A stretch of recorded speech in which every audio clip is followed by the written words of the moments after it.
ॐ ऐं आत्मतत्त्वं शोधयामि नमः स्वाहा।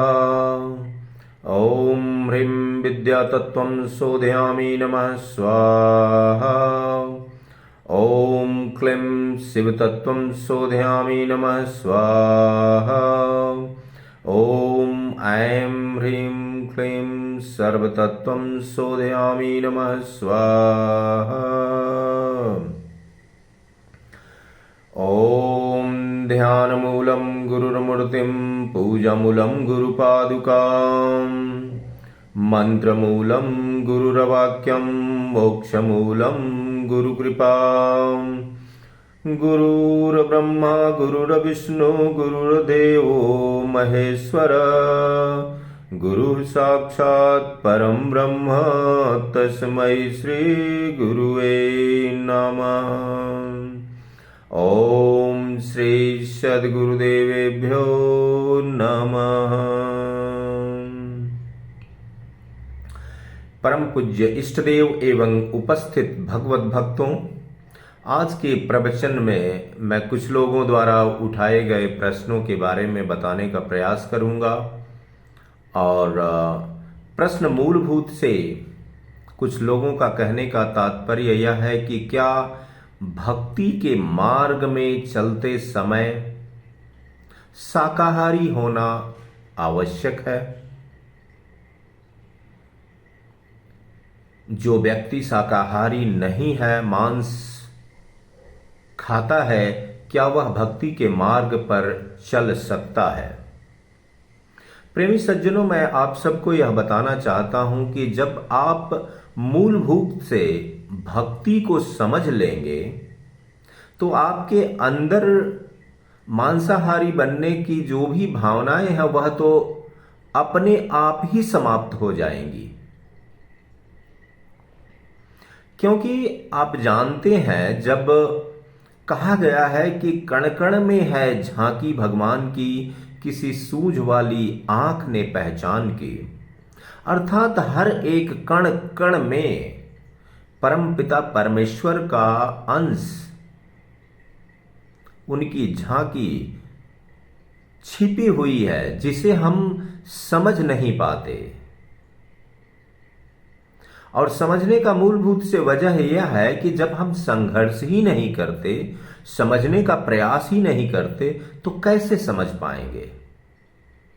आप स्वतः सोचिए, आज हमारी स्थिति यह है कि हम अगर दूध को लेकर, मान लीजिए हमें घी चाहिए, तो सर्वप्रथम हमें दूध को लेकर के गर्म करना पड़ेगा।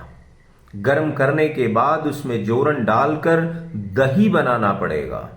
दही बनाने के बाद फिर उसे जो है मथना पड़ेगा, मक्खन निकालना पड़ेगा, फिर जो है घी निकलेगा।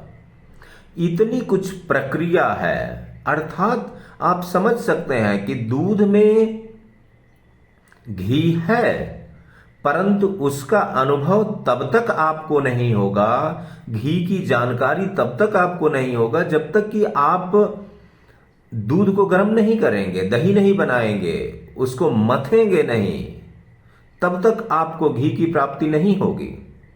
तो प्रेमी सज्जनों, ठीक उसी प्रकार से हर एक जीव में परमपिता परमेश्वर का अंश विराजमान है। तुलसीदास जी कहे हैं कि ईश्वर अंश जीव अविनाशी, अर्थात हर एक जीव उस ईश्वर का, परमपिता परमेश्वर का अंश है। तो आपकी भावना कैसे ऐसी हो सकती है कि आप उस जीव का वध करें या उस जीव का मांस खाने का प्रयास करें? दूसरी बात प्रेमी सज्जनों, आप स्वतः सोचिए, जो जानवर मीट खाता है, मांस खाता है, परमात्मा ने उसकी बनावट ही कुछ ऐसी प्रकार से बनाई है, उसकी आदतें कुछ इस प्रकार से हैं जो कि मनुष्य से मिलता ही नहीं है। जैसे कि आप सबसे पहले देखिए, एक शेर है, शेर के नाखून, पंजे का बनावट देखिए, उसके नाखून का बनावट देखिए। क्या आपका नाखून आपका पंजा भी भगवान ने उसी प्रकार से बनाया है? नहीं। आप अपने पंजे से मारकर किसी जानवर को मार सकते हैं? नहीं। परंतु उस शेर का जो ढांचा बनाया है परमात्मा ने, उसी प्रकार से बनाया है। आप देखिए, जो जानवर मांस खाते हैं वे जब जल पीते हैं, पानी पीते हैं, तो पानी को जीभ से चाट कर पीते हैं। आप कुत्ते को देखिए, कुत्ता जीभ से चाट करके पानी पीता है। जो भी जानवर, मांस खाने वाले जानवर जब पानी पीते हैं तो पानी जीभ से चाट करके ही पीते हैं। परंतु जो जानवर या इंसान जो जानवर मांस नहीं खाते हैं, वे पानी इंसान की तरह पीते हैं। जैसे हम लोग पानी पीते हैं, मुख लगा करके लगातार कंटिन्यू पानी पीते हैं। यही नहीं प्रेमी सज्जनों, अगर आप समझने का प्रयास करें, जो जानवर मांस खाते हैं वे जब बैठते हैं तो बैठते समय अपने पांव को आगे की तरफ, दोनों पांव को, आगे वाले को आगे की तरफ रखते हैं, बिल्कुल आगे की तरफ निकाल करके रखते हैं। जैसे शेर को देखिए, दोनों पांव आगे निकालेगा। किसी भी जानवर को जो मांस खाता है, कुत्ते को देखिए, दोनों पांव आगे की तरफ निकालेगा। लेकिन वहीं जो जानवर मांस नहीं खाते हैं वे अपना पांव अंदर की तरफ मोड़कर, जिस प्रकार से इंसान बैठता है उस तरह से बैठते हैं। कहने का तात्पर्य यह है कि परमपिता परमेश्वर ने उन लोगों का, उन जानवरों का जो मांस खाते हैं, उनकी आदतें, उनकी हरकतें, उनकी विचारधारा, उनकी सोच, हर एक चीज उसी प्रकार से ही बनाई हुई है। जबकि हम इंसान हैं, हमारे हर एक चीज अलग है। तो आप स्वतः सोच सकते हैं कि जब परमपिता परमेश्वर ने ही इस प्रकार से मांस खाने वाले जानवर और न मांस खाने वाले जानवर को आदतों के साथ हर एक ढांचा या बनावट में ही परिवर्तन किया है, तो फिर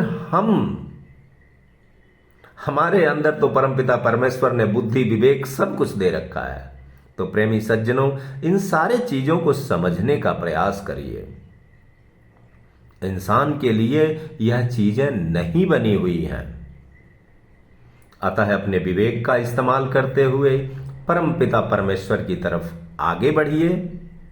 जो भी समय मिलता है उतना समय निकालकर उनका चिंतन करिए। यही आपके जीवन को सार्थक बनाएगा। बस इन्हीं शब्दों के साथ आज के प्रवचन को मैं यहीं पर विराम देता हूं और आप सबसे अनुरोध करता हूं कि आप सब मेरे वीडियो को लाइक करें, सब्सक्राइब करें तथा अपने मित्रगणों व परिजनों में भी वीडियो को वितरित करें, जिससे कि इस वीडियो से वे भी लाभान्वित हो सकें। धन्यवाद। ओम सर्वे भवन्तु सुखिनः, सर्वे सन्तु निरामया, सर्वे भद्राणि पश्यन्तु, मा कश्चित् दुःखभाग् भवेत्। ओम शान्तिः शान्तिः शान्तिः।